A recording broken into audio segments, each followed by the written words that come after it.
So I met Miles Christi through my association with Father Hardin because I had volunteered with him for over a year after I had worked for a while and while I was discerning more of my future vocation. I remember first seeing the Miles Christi priest at Father Hardin's funeral when we were expecting our second child.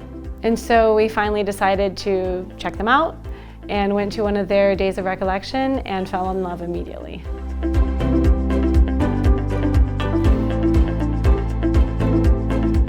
It was just the way they came across, their whole demeanor, if you will. You could just sense the holiness of the priest, and just that type of spirituality just resonated with us, honestly. I think the most important things that I have experienced through Miles Christi is just honestly learning how to pray, meaning talking to Jesus as a friend. And also they focused on the examen at night and on the spiritual reading, and that with the rosary really is the foundation of our family prayer.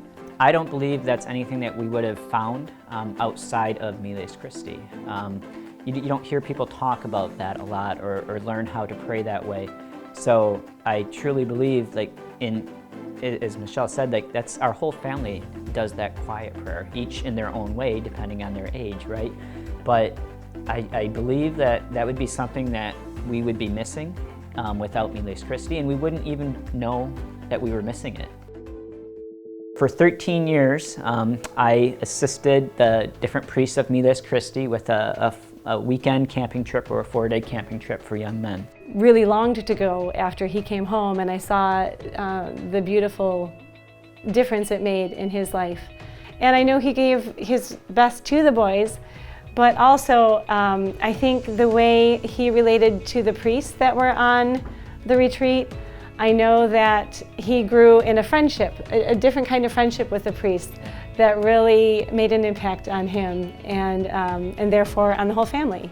We would break into small groups to ensure that everybody was helping. So it just shows how everybody has to play their part. Everybody has to do something. And it's the same in the family life. I mean, we have 10 children. Michelle and I it would be impossible for us to do everything for everybody. So everybody has to help. And that's just, in many ways, it's our domestic church, right? Everybody is playing their part for the greater good, if you will. The children do a wonderful job of being patient with each other, helping one another when someone is in need or if someone is sick. You pitch in, you take wherever someone is lacking and pitch in extra that day. And we see that in the Miles Christi too. They just keep giving and giving and giving. And whether it's the priests, the students, the people that are formed by Miles Christi, they really give all. And you can tell that they care. And the word I use is they're genuine, right? You can just tell that they genuinely care about what they do and who they're doing it for. And that, you can't fake that. I mean, that just comes across so clearly, how much they care. We would be dramatically different. We lived, especially when we first met them, we were kind of in a desert spiritual area, and Miles Christi was the oasis. They gave us the direction we needed. They gave us the exercises, which between the talks and the quiet prayer is hugely life-changing. When we are doing what we're supposed to, when we are on a prayer schedule, when we are on a life schedule, our whole life is different.